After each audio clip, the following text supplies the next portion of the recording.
Nagtipo ng maraming kababayan sa Toronto ngayong araw ng Linggo para sa mas pinalaki at mas pinalawak na Boodle in the Park. Silipin ang mga kaganapan sa report na ito. Sa lawak ng Earl Bales Park sa Toronto, agaw pansin ang bahaging ito ng park dahil sa pagtitipon ng mga kababayan. Ang main event ngayong araw ng Linggo, ang tinatawag na Boodle in the Park 3.0. 3, 2, 1! Sabay-sabay na pagkain ng mga Pilipino gamit ang kanilang mga kamay. At tampok ang mga paborito sa handaan sa tagumpay nito sa mga naunang taon. Hindi na ito pinalagpas pa ng mga unang beses na kilahok dito. Sama-sama kaming mga iba't ibang lahi. I love the food. I love it. It's my first time actually doing this. I've been meaning to do in the past, and I love it. It's amazing. Nakakamiss yung Pilipinas pero sa ngayon, nakikita namin yung unity. Bukod sa pagkain, mayroon ding mga sayawan, mga palaro at papremyo.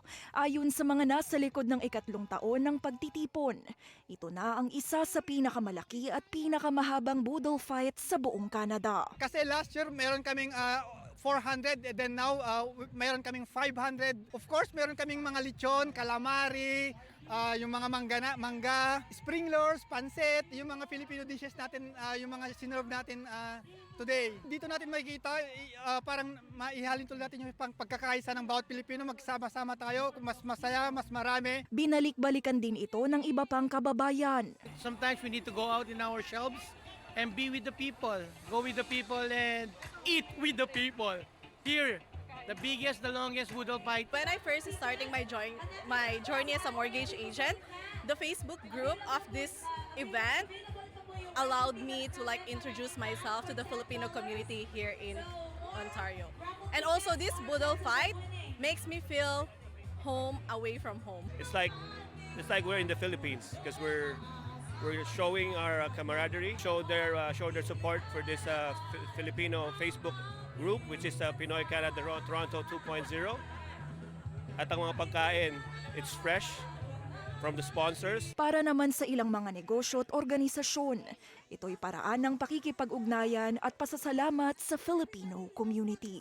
Andito po kami nag-sponsor ng mga dessert because in our way of giving na pasalamat to all the Filipino health workers in Canada. Yung mga nangangailangan din ng mga yung mga emotional support, nandiyan kami parati sa inyo, so tawagan nyo lang po kami. Mahalaga raw ang pagtitipong ito bilang patunay na nagkakaisa ang mga Pilipino saan mang bahagi ng bansa. It's not actually the food, it's the camaraderie of the Filipino community here. They've been donating, supporting this event for free. This tradition will be really a pride for the Filipino. It's using your hand to eat and with the other people, especially the people that you love, they're beside you, celebrating this kind of event. Dinaluhan din ito ng ilang leader mula sa federal at provincial government. Sunod na bibisitahin ng Boodle in the Park ang Calgary sa August 17.